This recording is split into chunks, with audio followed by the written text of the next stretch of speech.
I don't know what we're going to call this. Maybe we'll just cut this even if we're doing it. But movie Drinks with boobs. People that talk about movies. Video trash and treasure. Exactly. Because I was thinking, the old stuff. Everybody does the new stuff, and that's what I was saying before, is that it's not that we can't do new stuff. It's just that if you do old stuff, there's such a huge swath of stuff to pick from. So people turn around and go, I'm going to watch these guys.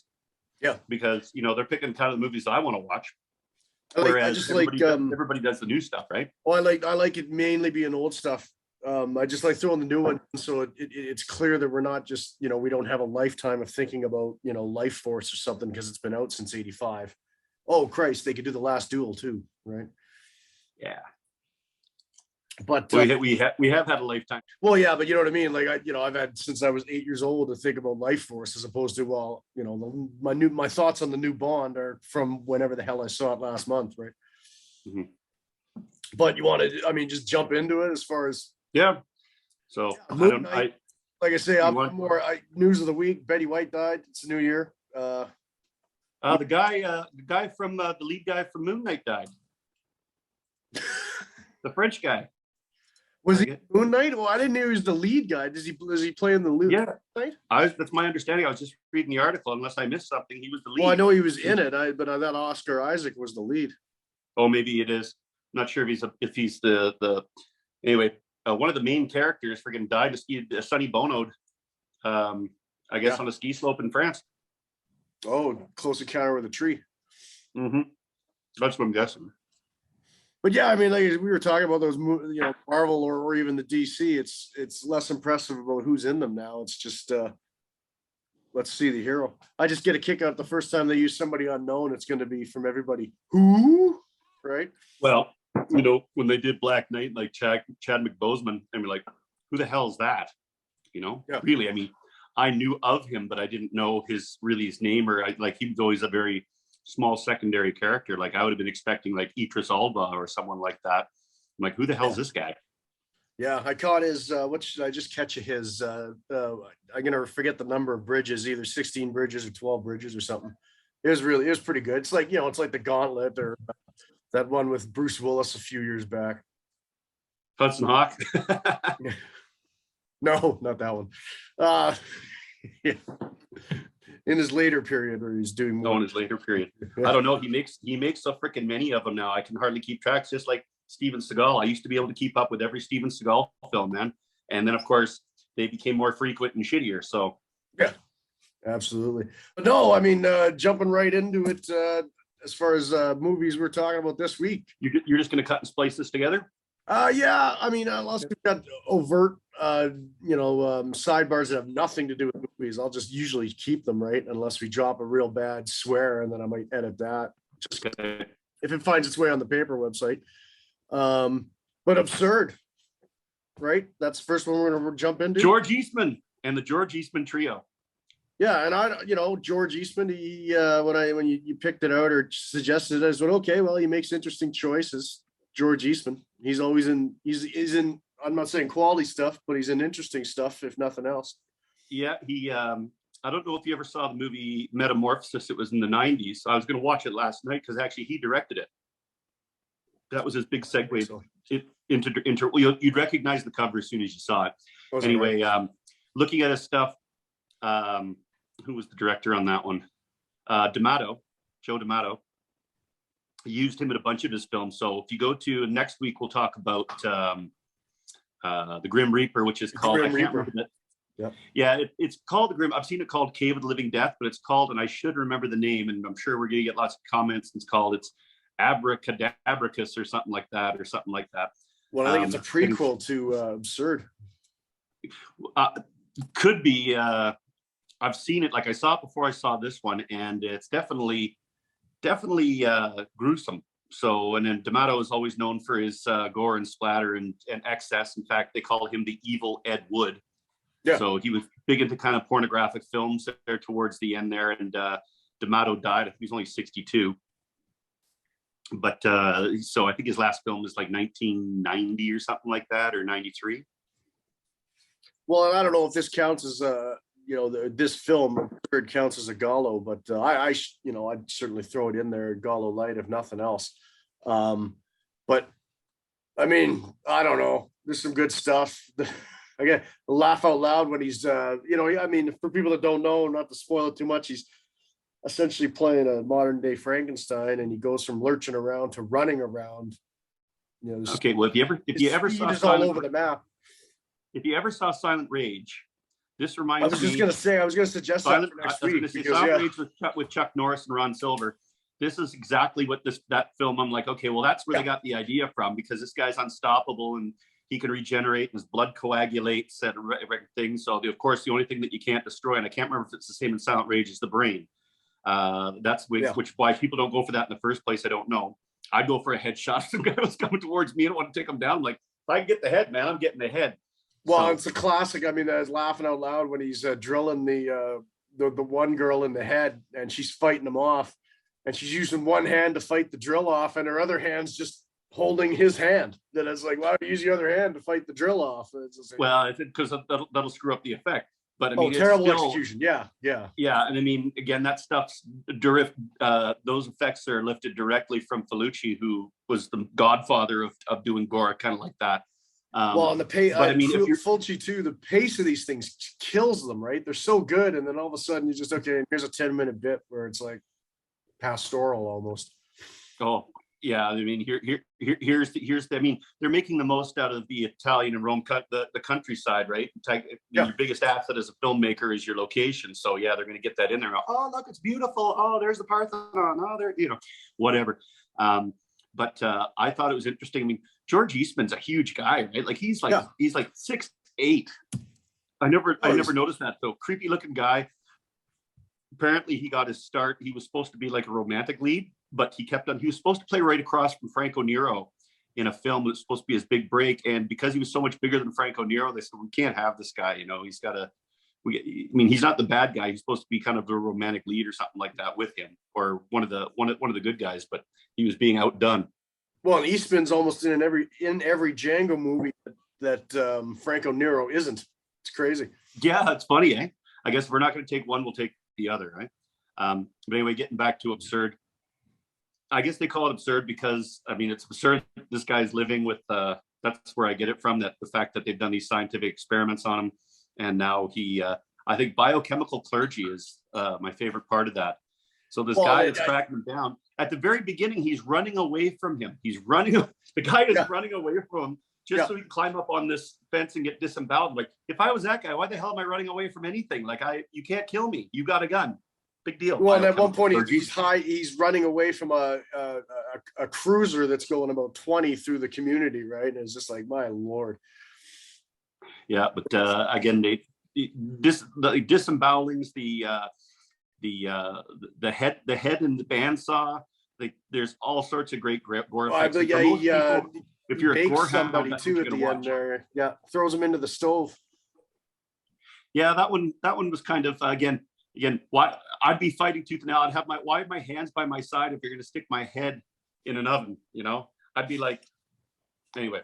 Well, in order for the effect to work, I can understand. He said, we're going to get the ultimate gross out. People are going to forgive that in order to have, this gross out moment. Yeah. I just thought it was funny because you have George Eastman rolling around more or less by himself, and then cut to the family, and at the end you're going to bring them together, and it's almost like Home Alone.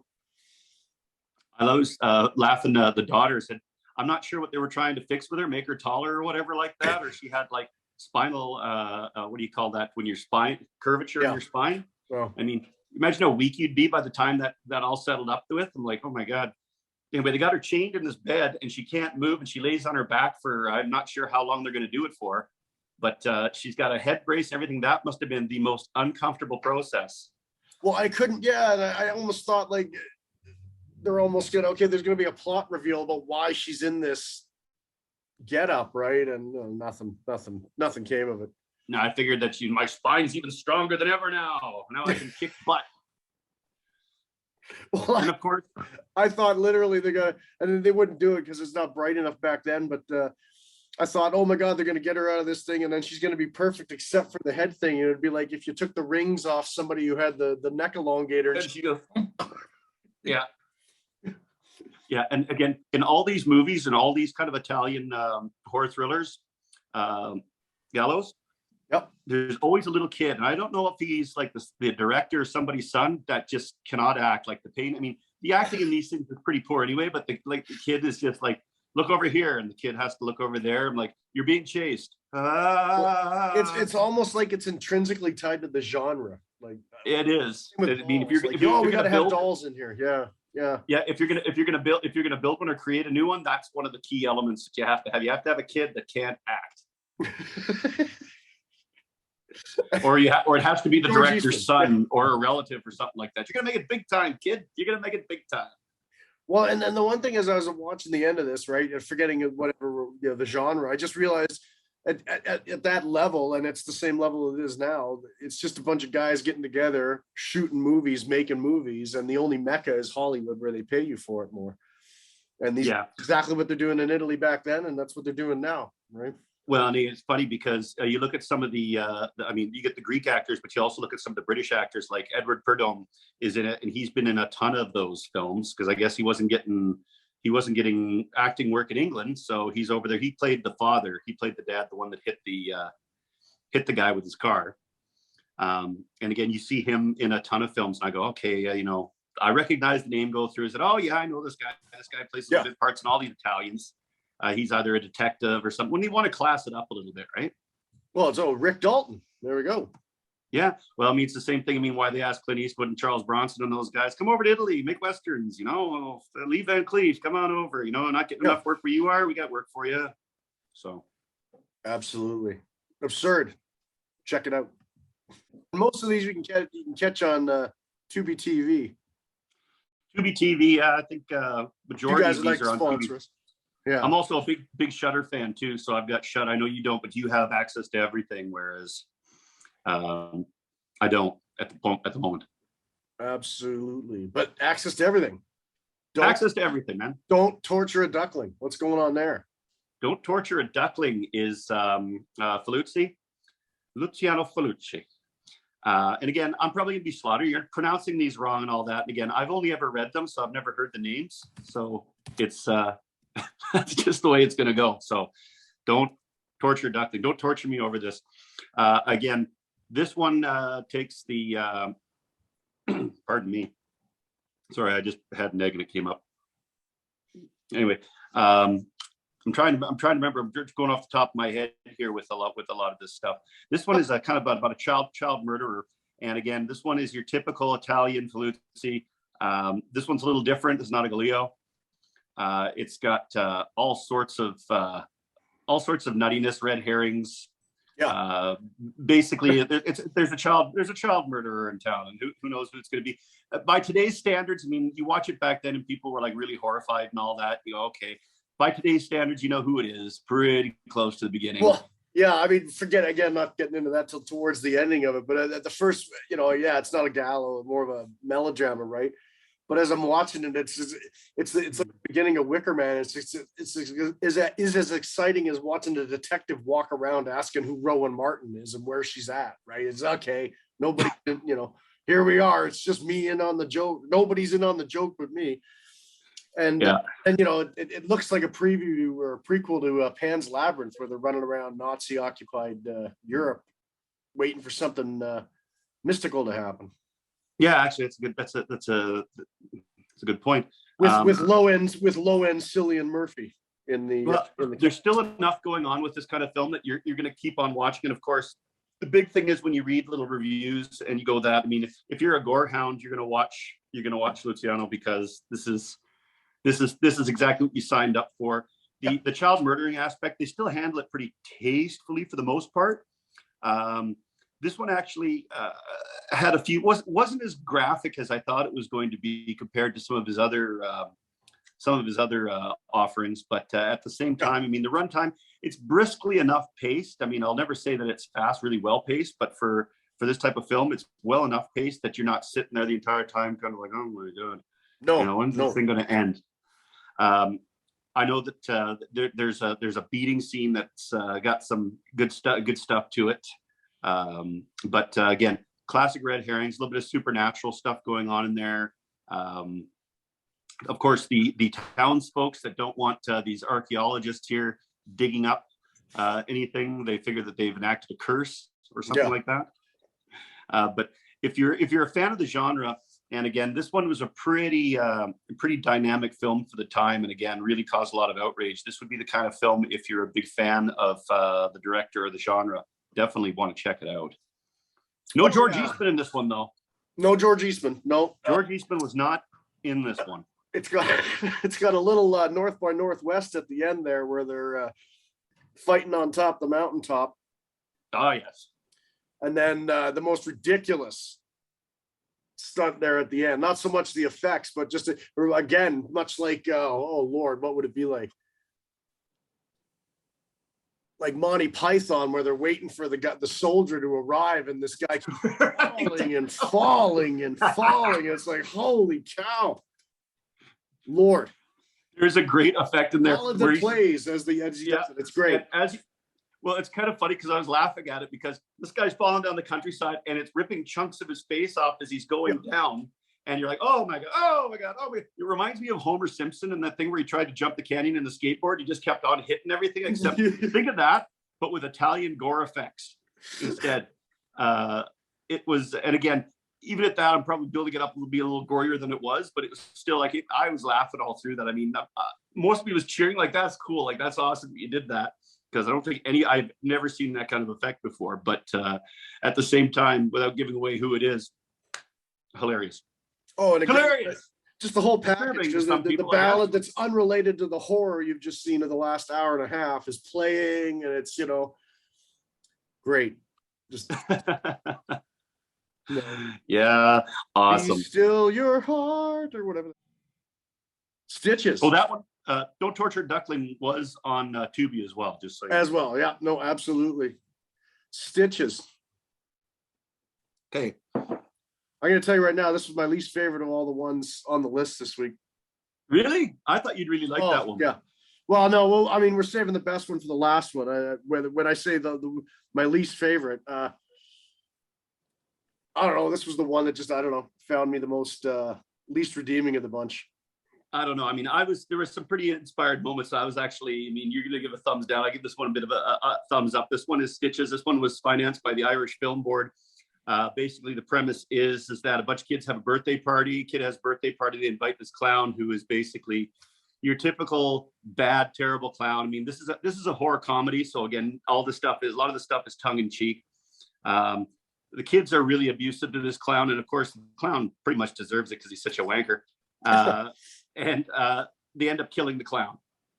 Clown gets buried, and I'm not sure. I'm trying to remember off the top of my head there what brings them back. Oh yes, they have the little parable saying that clown must finish every party, so his work's not done. So for some reason, he comes back 6 years later, when they're gone from 10 years old to 16 years old, and of course wreaks havoc. And again, the biggest reason I kept watching this thing is the payoff, because the characters are all so unlikable that it's like a typical 80s kind of a horror slasher flick where you're kind of like, I'm watching this thing to watch these kids get knocked off, and that's exactly the payoff here. It's over the top gore.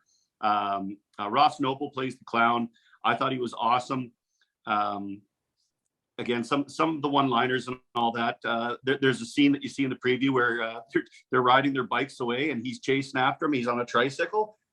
He's actually catching up, and then they're going uphill, and he's starting to burn out. He just kind of picks the thing up and starts running with it after the kids. So I mean, there were some funny scenes in there, but again, over the top gore, not to be taken seriously. You're watching basically for the kills. That's the payoff. And some of the stuff that they did, some of the lines, again, improvised lines, where I thought were pretty funny. Like there was some pretty funny stuff. I'm actually really surprised you didn't like that one. Well, and I'll tell you why. This is good because it's improvisation here. I watched a different movie called Stitches. That's just describing the plot. I'm going, that's not the one I watched. Mine's from 2000. Mine's from it's a horror movie. Tell me about the one that you saw. Okay, yeah, no, I'm trying to. I'm just 2001. And my first note was I'm surprised you and I never brought it up back in the day. I probably didn't have it in the store. Well, that's what I mean, right? Because it was at the high, when everybody was watching everything back then. short. A new tenant at a boarding house has got a demon hiding in the skin of an old woman. And oh, yes. And it, my biggest issue is like, like say like Night of the Living Dead or Dawn of the Dead, they get in the house and then they decide for no rational reason to leave the house. And then I know the one you're talking about, and I have seen that one's on Tubi. But the one I was telling you on was okay. This is just a massive thing. I should have said I watched mine on Shudder. It's about a killer clown, but I just said check out Stitches, man. So this is my bad on this one. Well, that's pretty funny though. That is pretty funny. Because I'm looking at going, man, this one's even compared to the melodrama of Duckling, and I go, geez, this one's a slow go. Well, ladies and gentlemen, you get a 2-for-1 on Stitches. The Stitches that I'm talking about, you can view on Shudder. The one that Rob's talking about sounds like going to grandma's house. Yes, I know exactly what you're talking about. That one's on Tubi. So box art's very different. Killer clown on the front of mine. Yeah, how does what clown? Did I miss something in the intro here? The Predator landing or something? And terrible. McDonald's off on it again. No one knows what the hell he's talking about. Too good. The genre's crossed again. Open Grave, and I know that's Sharlto Copley, so we saw the same one there. Yeah, that one there. That probably my favorite movie of the bunch of them, for obvious reasons. This one was. I'm actually really surprised that I didn't hear more about this one when it first came out. Yeah, Copley, of course, South African. Know him from Camp stuff, District 9, Chappie, all that kind of good stuff. I was really impressed with this one. I thought this one was really good. Basically, he wakes up in a body pit full of bodies, has no idea how the hell he got there, gets rescued, comes back to the house, meets some survivors in this house, and they've all the same thing. They've had their memories erased. They don't know why they're there. And as they're, I don't know how much of this you want to give away, but as they're going on, they're finding all these really grim things. They're finding dead bodies all over the compound. They're finding gruesome stuff, and it's up to them to figure out what exactly is going on. Yeah, it's a good lot of stuff going on beyond just the zombies, right? A lot of mishmash, which is good, right? Like you say, there's the memory thing thrown in there, and then I think they add some stuff to the zombie mythology too. That's pretty good. Much like George Eastman, though, Sharlto, I've never seen. He's been in some different movies, but I've never seen him make an uninteresting movie. Stuff he's in, Hardcore Henry, even the A-Team, for God's sakes. I don't think he's made a bad choice yet. No, he's kind of like the South African Denzel Washington. So I'm not sure. I was going to say, I didn't know if I was going to give away zombies because they don't say anything in the preview about zombies. So I was going to say anything. So it's kind of a thing, but I'll let you run with this, decide if you're going to cut it or whatever. But yeah, I just like that. And then as the plot is revealed, it's kind of reverse of like Cyborg or something, right? Where he's supposed I kind of thought, are we going 28 days later here? Are we going, because I don't know. I mean, we're calling them zombies. They're, that's the generic term for it, but we're not sure exactly what it is. Yeah. Is it a rage virus? Is it they're just hungry? I don't know. Like, there's some really awesome scenes in there. Like when the one guy goes to rescue the guy in the barbed wire fence. The fence. That was kind of like, where the hell are we going with this? This is the first other character that we haven't seen that hasn't been introduced. And I mean, he's screaming and crying. So which leads you to believe, I said, well, this guy is obviously a regular person who somehow has got caught up in this. So, but as they reveal the pieces, like I said, I'm really shocked that we didn't hear more about this one. Totally. Yeah. And it's got that from dusk till dawn ending, pan away. Yeah, exactly. That depleting all kind of hope kind of a scenario. So, but definitely check that one out. That one is on Tubi for sure. And again, if you haven't watched Tubi's kind of one of those channels where it's like old fashioned TV. What is it? I can't remember. It used to be really bad at one time, but you're watching like 3 to 5 commercials every 15 minutes or so. See, I mean, I don't know. I caught on maybe 2 years ago. I'm never watching these on mobiles. I'm watching these on a laptop. Now I get the odd commercial, but before none at all. And I'm not signed up. I just watch it, right? So no. Well, you lucked out. So I mean, I watched. I mean, it doesn't really matter. It gives me a chance. Actually, it's kind of the old days. Is that I have 5 commercials to get to the bathroom and run back. So or grab a snack or so on and so forth. So whereas you know, you kind of get spoiled with the fact where if I'm watching, you know, something on Netflix or Tubi, or I'm watching, you know, one of my DVDs or Blu-rays, pause. So this takes it out of it. You'd have no choice. You're going to go when the TV says you're going to go. So that's right. So what else we got on the agenda here? The toy box, I believe. The toy box. Again, surprised I didn't hear about this one. Well, not really. This one's got Misha Barton and Denise Richards in it. Yep. Remember her, the Bond girl, Charlie Sheen's Jones. Man, she's got a lot of plastic surgery going on. And Misha, at first, when I saw her, I'm like, didn't recognize. She looks she used to be she still is. She's still really attractive, but I just definitely a lot harder looking. Well, and the last time we saw her, she's probably in the OC or something, where she, you know, coming up. Well, she's done a lot of direct to video stuff. Like I can tell you, like her deck and her, like she's almost, I guess you'd call her a screen queen now, because she's done so many of these type of genre films. Yeah. And again, they seem to work for her. But Denise Richards, hadn't seen her in ages. So basically, the premise here is that you have dad's got an RV. Mom's just died. Dad's going to take the kids out. It kind of reminded me of the beginning of Hills Have Eyes. You know, they're going to go out. I thought this has a real Hills Have Eyes kind of a film feeling to it. Yeah, absolutely. They're going to take it out on the road, bring the family together. So basically, you have the two brothers who, of course, don't see eye to eye. The one brother, his daughter, and his wife, which is Denise Richards. And along the way, they pick up Misha Barton and her brother, whose car is broken down in the middle of nowhere. And as they're out in the middle of nowhere, they start weird supernatural things start going on. And again, stuff starts happening. Yeah. Starts happening. And they start to realize that this RV belonged to a serial killer who would keep his victims in there and, of course, torture them. So it's a haunted RV. And again, you're not safe in the RV. And if you're around the RV, you're not safe outside of the RV. So I was screaming at, I shouldn't say screaming. I was looking at this thing going, there's so many, there's so many. If they had just tweaked a few things in this, they could have had a really classic horror film. Like I got the same note. Yeah, I want to remake this film, and I want to do it. I want to change stuff. I want to put some more subtleties into it and all that. You could have done a really, really good job with this. But then, of course, things go over the top. Some stuff works. Dad gets hurt trying to fix the engine and all that. But there is. I'm not going to give away some of the deaths here, but there's some, really horrifying stuff going on here, but then it just goes way over the top, ghosts killing people. I could see them like maiming or doing things like that, maybe even killing one of them. But it just kind of gets silly. And the fact is, on day one, when you're stuck out there, you don't have any water, you don't have any food. Ghosts have seen to that. Now, send somebody out for a walk. That's your biggest thing. And I'm like, day one, I'm like, what the hell are you guys waiting for? No one's going to find you. You've said that no one's going to find you way out here. So, I don't know. What do you think? A lot going on. When it started, I thought, okay, the atmosphere very much like Hills Have Eyes, or there was a movie with Craig Schaefer and Lambert, Road Killers, or even the first half of From Dusk Till Dawn, right before they get into the nonsense, right, where it's like, okay, it's family on the road. It reminds me of a script I wrote in university called Cause and Effect. And it reminds me of it because it was crappy, because it's 25 years ago as well, right? But the incidental plot points for like the guy pulls over just to help. We're going to help this guy. What?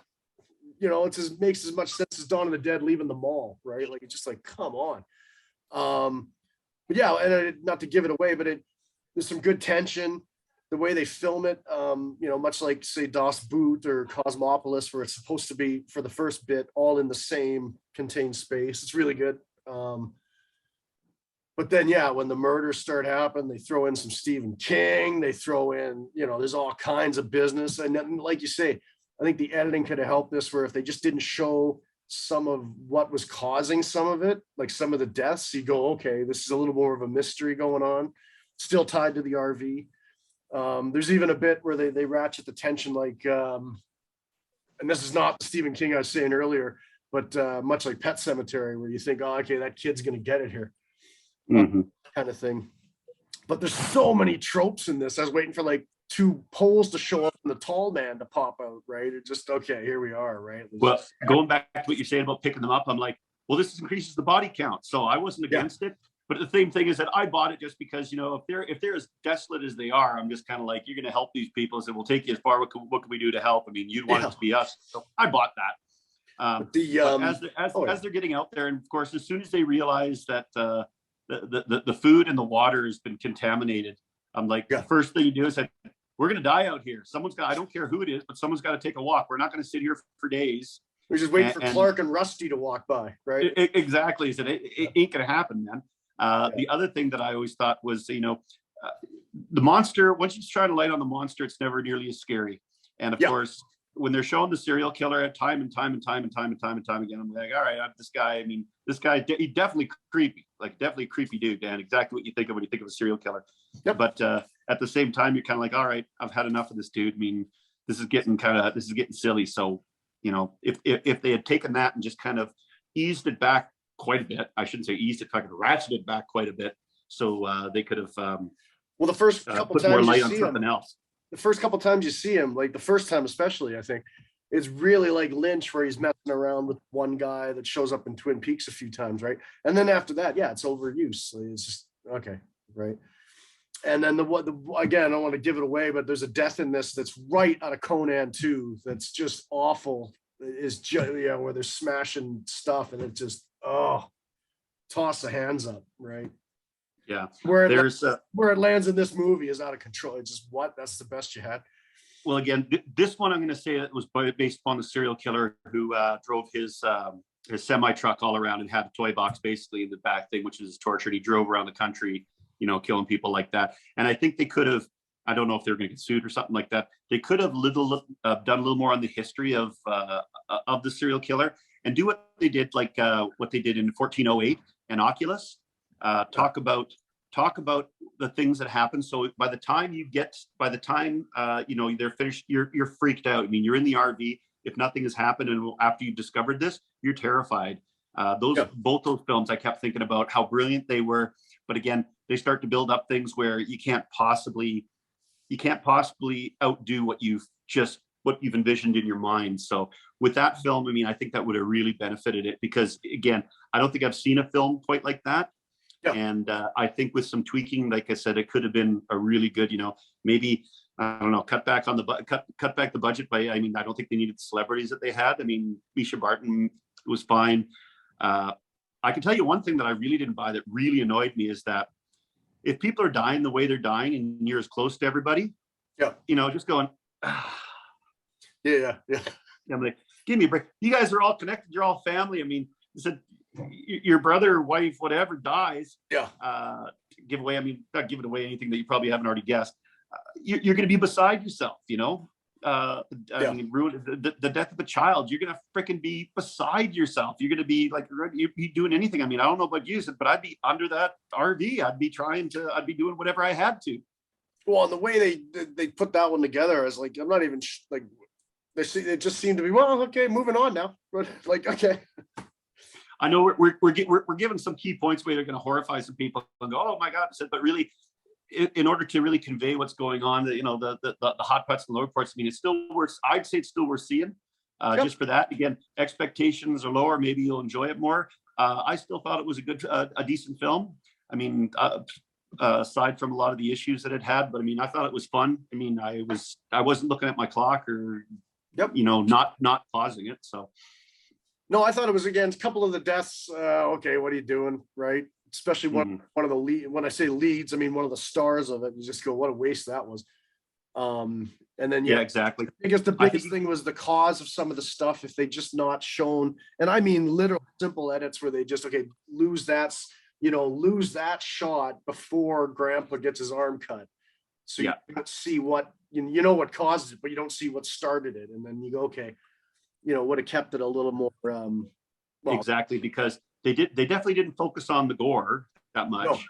No. But again, I think you could have made a more effective movie if you had, you know, if everybody had lived and they had just focused on what had gone on in there, you know, focused on the supernatural part rather than trying to give, because the film doesn't really do a good job of doing either, because it's trying to be everything. Pick a genre. Are you going to go for gore? Go for gore. You know, go for the whole thing. Are you going for suspense? Then do the suspense thing. Are you going for more of a supernatural kind of a thing? Do that, but don't do all of it. And there was one other death. I mean, you know, there's a lot of deaths related to the actual RV, but I thought the best one was where again, where it's involving the RV moving slightly, and it's on the inside. And I thought, okay, that's real. They found, but except for the fact, but that's about the third or fourth one where you go like, I'm not sitting in this hot box. B, if I am, I'm not setting myself up for something like this, right? And it's just okay. Well, it's funny because they talk about we're going to die, how hot it is in the sun, but everybody, you know, Denise Richards is out sunbathing in it, and the little girl's out playing in it. I'm like, was it really that hot? I mean, it'd be hotter with no AC, but man, not like I think it'd been more like, we got to get out of the sun. We're going under the RV. I would have bought that if it's that hot, not just kind of like It looked like the weather looked very enjoyable. It's a good, and of course, not giving away anything, but people do come in towards the end. But I mean, a hot lot of help that does, right? If they had just, it was kind of like The Mist, right? If they had just waited, you know, if they just made it a little bit longer. And again, the trope that just bothers the shit out of me is the fact that the old guy running in front of the RV, the RV is not like a TIE fighter. It's not going to follow you around. I mean, just get out from the track. This is a great big 26-foot long friggin' RV. Just don't run in front of it. Don't run in front of it and you won't be hit. You know, just it's got a massive turning radius, even if it's following you. The turning radius, I'm like, oh my God, they're not going to do this. They're not going to have this guy running, like trying to outrun the RV. This friggin' 70-year-old man. It was exactly like Charlize Theron trying to outrun the falling ship when all she had to do was run back. Yeah. Basically like what you see in the movie with the trees falling and the guy's just running straight, you know? Yep. 2 steps to the left, you save, but if you keep running, man, you're dead. Run in a straight line. They'll never catch you. There's no way that thing can accelerate. So no, crazy. Anyway, the Toybox. Again, viewed it on Tubi. Check it out. Check it out. So I think that other than what we're going to do next week, I think that brings us to the end of conclusion. The talking. Yeah, retired. However, Joe Estevez is going strong. He's a guy you could probably get. He'd probably suck. And there's without doubt going to be an edit now. Yeah. I just like the idea of a bad edit. There's no doubt. I didn't know you were still recording. Joe Estevez, get him on the show. Yeah, I heard what you said last week. Oh, sorry, we weren't talking about you. We were talking about Eric Roberts.